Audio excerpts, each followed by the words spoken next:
This podcast is brought to you by Voice and Vision, bringing help, hope, and healing to individuals, families, and communities affected by mental illness, addictions, and disabilities in southeastern Pennsylvania. Welcome to Untold Valor, a podcast with a unique focus on veterans, featuring stories of courage, recovery, perseverance, and strength. Listen to hear veterans share their perspectives on what it's like to battle mental health challenges, combat addictions, and overcome other adversities unique to those who have served. Welcome to Untold Valor, a podcast with a unique focus on veterans and their stories of courage, recovery, perseverance, and strength. Here, veterans share what it's really like to face mental health challenges, battle addiction, and overcome adversities unique to those who have served. We also hear from experts who support veterans through their recovery journeys. This is all part of witnessing veterans' recovery in action. You can find more at voiceandvisioninc.org. I'm Walter Storholt, filling in for Mark Killian today, and we've put together a powerful best-of episode featuring some of our most memorable moments from past conversations that you may have missed if you're new to the podcast. Let's get into it. We'll start with a conversation we had with Michael Bate, a veterans career coach with EDSI. Michael opens up about the challenges he faced transitioning out of the military and how that experience led him to a new purpose, helping other veterans find their footing in civilian careers. So there was, after I retired, I was like, I'll take some time. My son, I have a son, he's 19. He was just a freshman in high school. That's why I retired, so I can actually spend his high school years with him. That's awesome. And then I was like, while I was doing that, I was like, okay, I'll get back to the youth. And I was a coach, and I helped young kids help find their purpose, help little boys turn into young men. And then I was like, okay, let me go to college. So I tried out the college thing. Try being a 40-year-old freshman. It's kind of hard. Yeah. It's not quite as silly or cutesy as they do it in the movies when they do those kinds of things, right? Yeah, it exactly wasn't like that one. Like when I'm giving a class and they're like, oh, tell us about your first car. I'm like, oh, it was in 1992. And my professor was like, oh, I wasn't even born yet. I was like, okay. Yeah, that's interesting.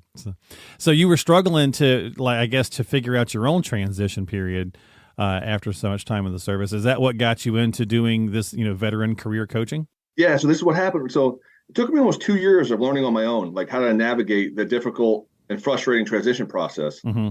Like in my life, I lost that self-worth and the transformation. And then I ended up finding this veteran career program. Because when you're going through it, you don't realize like there's other people going through it. You think it's you by yourself. Right. So, and as veterans, we're proud people. We don't ask for help, but we think like keeping it all bottled in is showing courage and strength. Not knowing actually asking for help shows more courage than holding it in. Very good point. So while I was in college, I ended up seeing this veteran transition program. I said, oh, let me check this out. And I finally learned the difficult transition and the feeling of rejection had nothing to do with me. It hadn't to do with my personality or my time in the service or what I gave back to the country. It came down to not knowing how to market myself, not knowing how to turn my skills that I did for 21 years. I mean, it doesn't matter if you did 2 years or 30 years, your regime, like you know what you're doing, you know your job, you know the ins and outs of it, mm-hmm. You know how to navigate through all that stuff. But when you're doing a resume, you think you're putting not enough information and come to find out you're putting too much information. Wow. Okay. After completing the veteran career course, I found out I wasn't alone. When I got other veterans with me and we're all talking about it, from they could have been 22 years old to me at that time, 42 years old. It was, oh, wow, like there is commonality. Like now we understand, like it's not one-sided. It's just the way we didn't understand or know how to do the transition part. Yeah. And so is that kind of what led you to where you're at now? So the EDSI as a veteran career coach, what does that stand for, by the way? So EDSI stands for Educational Data Assist Incorporated. It was like a godsend. So when I retired from the Marine Corps, like I said, I was in California. When my son graduated high school, my family lives in New Jersey and like upper Pennsylvania and Florida. So as soon as he graduated, I decided to come out to New Jersey. So I live in New Jersey right now. Mm-hmm. And I happened to be going through and I saw this post that says veteran career coach. I was like, holy cow, that is awesome. Then reading what the job was, as a veteran career coach, it was to help the transition of service members, help them do resumes, help them do interview skills, help them find jobs. it was like a calling from God. I was like, this is something I have to do. Mm. And the company is just amazing. Like the support and the caring and the care and the effort and the education and just the fact that they get it and they want to help is just amazing. Like they just want to help just like anybody else does. And that's what we want to do as veterans, is to stop the perpetual cycle of not having a job. If you don't have a job, you get depressed. If you get depressed, you go drinking. If you go drinking, you lose your money. If you spend your money, you end up homeless. Like it just, Right. It's a it's an cycle. all Yeah. revolving cycle that Yeah. you don't know you're in it because you're not seeing it from the outside world, and you just think the world's against you. Our next clip is with Nick Maio, a chiropractor at Natural Health Chiropractic PC. Nick shares the story of the 3 gens, 3 individuals who came into his life at exactly the right moments, each playing a role in helping save his life. It's a powerful reminder of how connection and timing can change everything. So you're struggling, Nick, and you're going through this, right? You said you're basically done. So on my notes here, I've got the story of the 3 gens. So tell us about the 3 gens and how that saved your life. Yes, it actually has turned into a beautiful tattoo on my back to honor my 3 gens, and I'll talk about that. But Okay, please. my sister Jennifer, who's always looked out for me, it's my older sister, and who certainly had some talks with me when I was feeling most suicidal, that my nephews and her couldn't afford to lose me emotionally. And she really talked me into getting help at the VA and said, no, you are going to the Coatesville VA. I'm going to drive you there myself. And she made sure that I got to this VA hospital. I didn't want to go. I told my friends who I was hanging out with prior that I'll be back in a matter of a couple of weeks. I just got to go through this process so that I can get out of the military. So my sister Jennifer was the first part of that. And then I got to the VA hospital, and other people will be able to relate to this. And I know the VA is doing the best that they can. But the first order of defense when I walked in the door was, here's a cocktail of prescription medications for mental health. And I just asked if they would not give me any of those things yet. Is there any way that we could wait about 2 weeks so that they could really analyze me and see where I was at? I said, I'm not at any risk right now to hurt myself or anyone else. I'm here to get better. And can you give me a fair evaluation? And I decided at that moment too, that I was going to check myself at the door. I was going to strip myself down bare and come in there, because I was almost 30 years old and completely dependent on other people for food, shelter. I didn't have a job. I didn't feel like there was a job for me out there. And I was like, I can't live like this. So you know what? I'm here. I'm going to give this program all that I have. And if I don't get through this, or I go back to the same crap that I was doing, I'm done. And I gave myself an ultimatum. And I really attacked that program and told them that I had already found some meditation, and I was into a healthy way of eating and stuff, but that I kept getting lost from that. So they paired me up with a therapist there who taught mindfulness, yoga. I started going to the exercise facility that they had at that VA hospital, and ended up with a rash or an eczema outbreak on my foot. So they sent me to the Philly VA hospital, where my second gen was introduced to me. She's the physician assistant at the Philly dermatology office. And she said, have you ever had a skin check? I was like, no, I've never had one. I'm Italian, dark skin. Didn't really think that I needed one. She said, well, let's just do one while you're here. So while looking, she found a mole on my back, took it off, and 2 days later called me and said that it was actually a melanoma growing, which is a malignant cancer, and one that, if they can cut it out before it spreads, is 100% curable. And if it does spread, especially at that point in time, when there wasn't immunotherapy for it, it was almost 100% fatal. A quick note about that: my mom, in preparation for that second tour in Iraq, had said to me, I don't think you should go. I have a feeling you're not coming back. She was absolutely right. If I had gone to Iraq, that melanoma would have killed me, because it would have been silent until it affected organs that were shutting down. That's the dangerous part about a melanoma.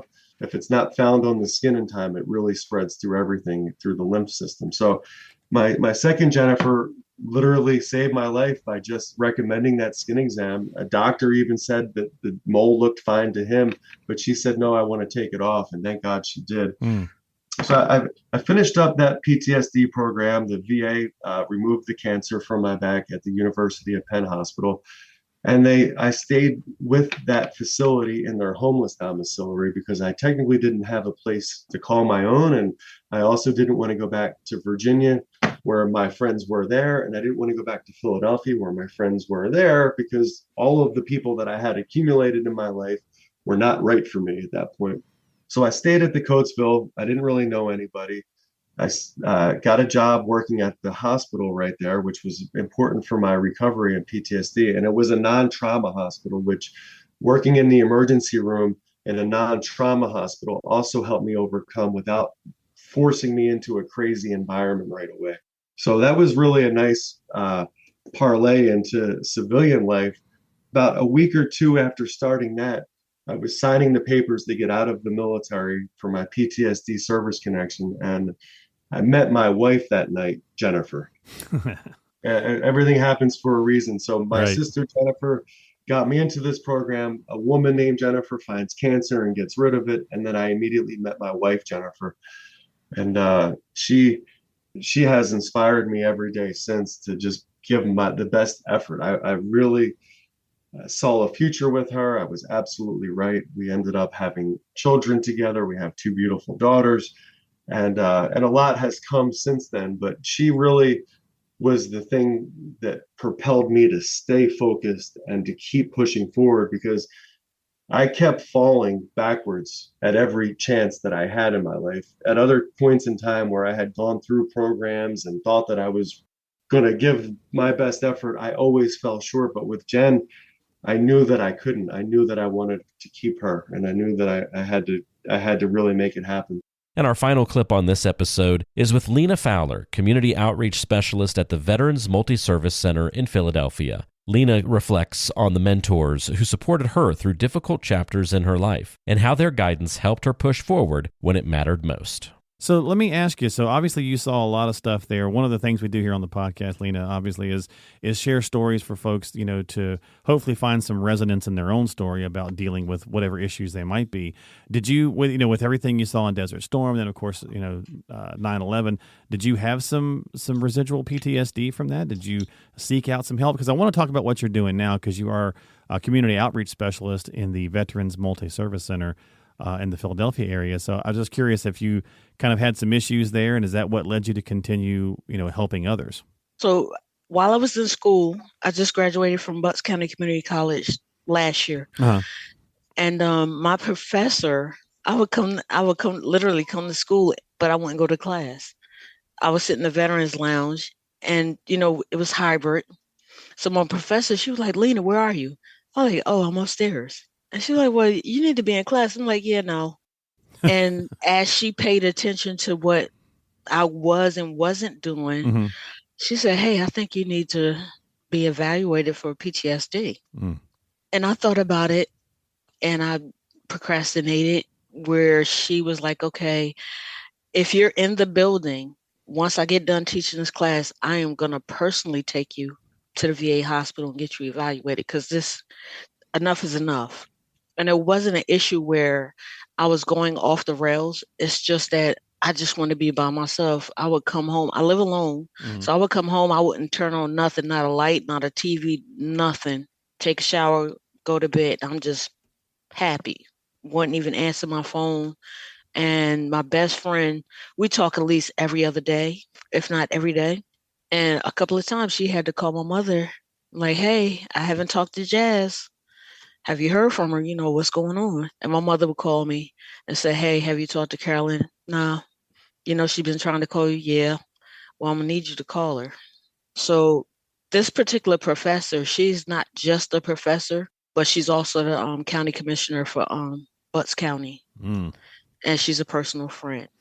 So while going to school, while transitioning into the being diagnosed and getting help, I actually was the president of the Veterans Club at Butts County Community College, and I had my own group of advisors. And what I appreciate the most about my advisors is that they knew how to handle me. They saw me in all 4 seasons of my life. They saw me through when my father passed away. I don't handle death well at all. So, especially with somebody that I served with, I had a Desert Storm brother that passed away. And I think I was in this apartment in the bed for like 3 or 4 days.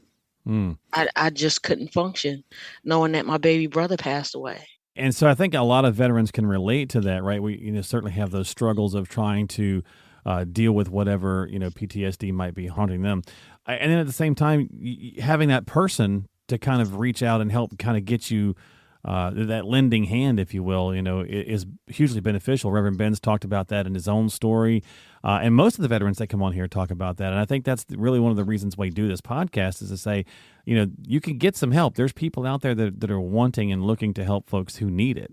Well, you know what I found out that for me that was very helpful, and I find interesting for a person like me is that I have a tendency to connect with people that know how to handle me, for the lack of better words, both spiritually and naturally.